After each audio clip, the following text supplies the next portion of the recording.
हमारे आर्द्र पर्णझड़ी जो जंगलों में पाया जाने वाला जो मध्यम आकार का वृक्ष जो है वो उसको भल्लातक बोला जाता है। उसको मराठी में बिब्बा बोला जाता है, जिसको अंग्रेजी में मार्किंग नट ट्री बोला जाता है, जिसको लैटिन में जिसका साइंटिफिक नेम है सेमीकार्पस अनाकार्डियम।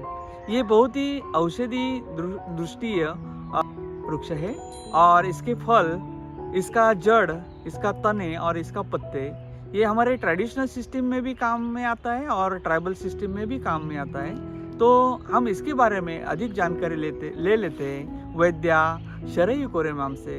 मैम, ये जो वृक्ष है इसके बारे में आप क्या बोलेंगे? जी हाँ, ये बिब्बा जो है वो हमारे आजीबाई का बटवा, ऐसा हम बोलते हैं, ग्रैंड मदर्स पाउच। उसमें जो दवाइयाँ होती है उसमें एक बहुत महत्व का पौधा है, क्योंकि इसके जो नाम है वो सब अग्नि से दिए हुए हैं। तपन, आग्नेयक, अरुणस्कर। तो ये जो अग्नि का नाम जो है हमारे आयुर्वेद में ऐसा बताया कि हर व्याधि, ये अगर हमारी अग्नि, हमारी जो पचन शक्ति है जब खराब होती है तभी वो उभर आता है। तो अगर पचन शक्ति अच्छी हो तो हमारा कोई भी विकार हम ठीक कर सकते हैं। अगर इस तरह से देखा जाए तो ये जो बिब्बा है वो काफ़ी सारे डिसीज़ में हमको काम आ सकता है। तो ये बिब्बा को क्या बताया है? शुष्केशु भल्लातकम अग्र्यम उक्तम। मतलब जो बवासीर होते हैं, जब बवासीर में खून नहीं गिरता है लेकिन टट्टी के समय अगर गुद का कुछ भाग बाहर आता है तो उसको शुष्क बवासीर बताए हैं। तो वो विकार में बिब्बा हम बहुत अच्छे से यूज़ कर सकते हैं। कभी कभी उसको बाहर से लेप भी लगा सकते हैं। हिरड़ा सबको पता होगा, हरी तकी जो बोलते हैं, तो हरड़े के साथ बिब्बा का तेल उसकी जो वटी बनाते हैं उसको घस कर उस अगर बवासीर पे लगाते हैं तो उसका आकार धीरे धीरे कम होता है और वो ठीक हो जाता है।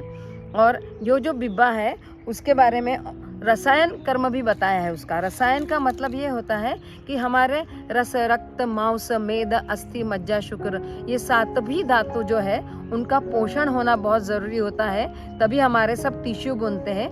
तो रस धातु से लेके शुक्र धातु तक सब धातु पर इसका काम हमें देखने को मिलता है, इसीलिए वो लैंगिक विकार में भी काम आता है।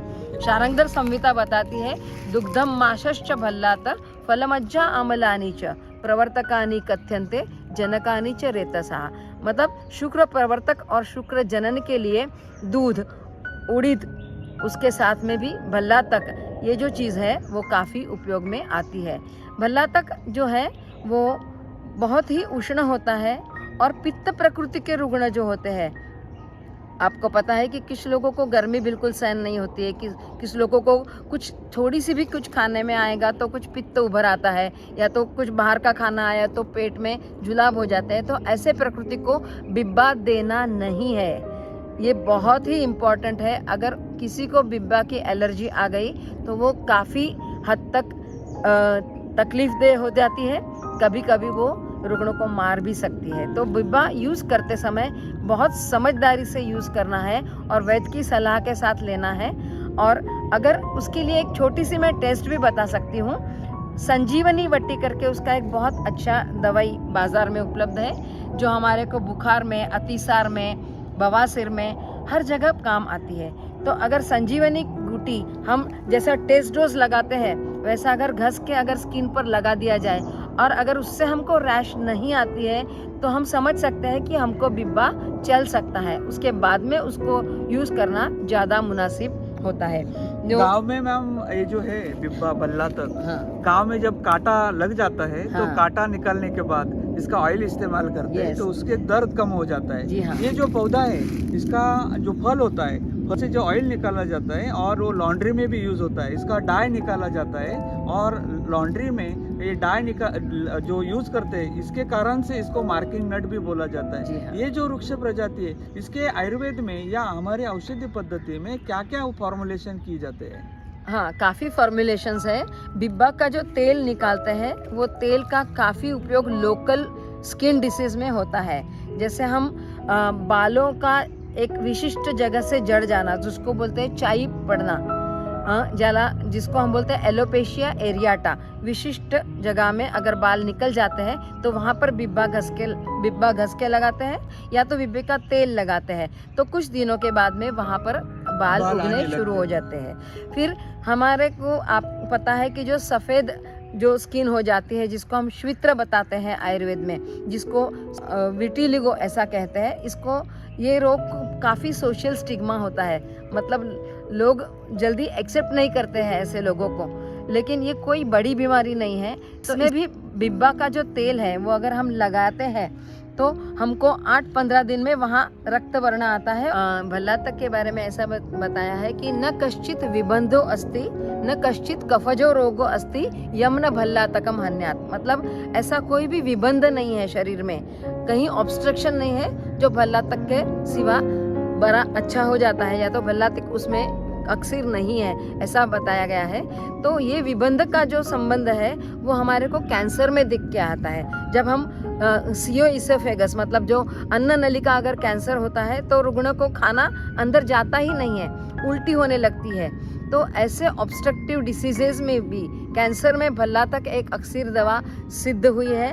भल्लातक आसव करके उसका एक बाजार में प्रयोग भी हमें उपलब्ध है, जो हम अग्निवर्धन के लिए उदर में, ग्रहणी में, अर्श में, विविध विकारों में यूज़ कर सकते हैं। तो त्वचा रोगों में जब लेखन करना है, जब जिधर जो त्वचा रोग में हाइपर कैराटिनाइजेशन हो जाता है, मतलब जब हमारी त्वचा बहुत जाड़ी हो जाती है, कहीं कहीं लाइकन प्लैनस है, या तो जो हमारे पाँव में जो चीरे पड़ते हैं वो चीरे भी पड़ते हैं, तो वहाँ की भी त्वचा बहुत जाड़ी हो जाती है। तो बिब्बे का तेल अगर हम उधर लगाते हैं तो उसका लेखन हो जाता है, वो त्वचा का जो एक्सेसिव जो फाइब्रस टिश्यू है वो सब निकल जाता है और वहाँ पर नॉर्मल टिश्यू आना शुरू हो जाता है। फिर गांव में जो कांटा लगता है पाँव में, तो उसकी वजह से एक कौन हो जाता है, कदर जिसे कहते हैं संस्कृत में। तो ये जो पाँव में बार बार कोई भी बारीक चीज़ मट्टी के कण अंदर जाके ऐसा कड़क ऐसा फाइब्रस हो जाता है और फिर वो कांटे के जैसा चुभन करता है, तो वो पेन भी होता है। उसके लिए कॉर्न कैप लगाते हैं, लेकिन वो कॉर्न कैप करते हैं या तो कभी ऑपरेशन से भी उसको निकाल देते हैं। लेकिन बिब्बा ये ऐसी चीज़ है कि उसका तेल अगर हम लगाते हैं तो उसका धीरे धीरे कोई भी इंटरनल मेडिसिन, एक्सटर्नल बाकी कोई दवाई के बिगर इसका पूरा 4-5 बार अगर हम लगाते हैं वीकली, तो पूरा वो उसका कौन अच्छा हो जाता है। लेकिन ये भल्लातक जो है ना करे, कभी किसी को उसकी एलर्जी आ भी गई तो उसका उपचार क्या करेंगे वो भी जानना इसी वक्त हमें ज़रूरी लगता है। तो यहाँ पर हमें ऐसा लगता है कि आपके सबके पास घर में धनिया, हरा धनिया होता है, तो हरे धनिए का रस जो है इसको 1-1 कप 2-3 बार पीना है। अगर लोकल भी जिधर पीटी का आई है, कुछ फुंसी जैसा आया है, तो उस पर भी कोथिंबीर का रस लगाना है। जो नारियल का पानी पीना है, नारियल का जो गीला खोपरा है वो भी आप उसके सेवन करने के लिए बता सकते हैं। शीतल गुण वाले चौलाई की भाजी जो है, इसको बोलते हैं हम तांदुलजा मराठी में बोलते हैं, और हिंदी में चौलाई की भाजी बोलते हैं। तो उसका रस भी हम 1-1 रस सेवन कर सकते हैं। इसके औषधि गुण तो बहुत ही है मैम। ये जो पौधा है, ये जो वृक्ष प्रजाति है, इसका गांव में इसका कंजर्वेशन करना जरूरी है। इसके फल के द्वारा जो हम उसका रोप बना सकते हैं, और गांव में हम एक छोटे सेल्फ हेल्प ग्रुप के माध्यम से हम मार्किंग नट या डाई निकालने का या ये ऐसे छोटे एंटरप्रेन्योर भी खड़े कर सकते हैं। तो ये बहुत ही महत्वपूर्ण पौधा है, इसका हम कंजर्वेशन करें।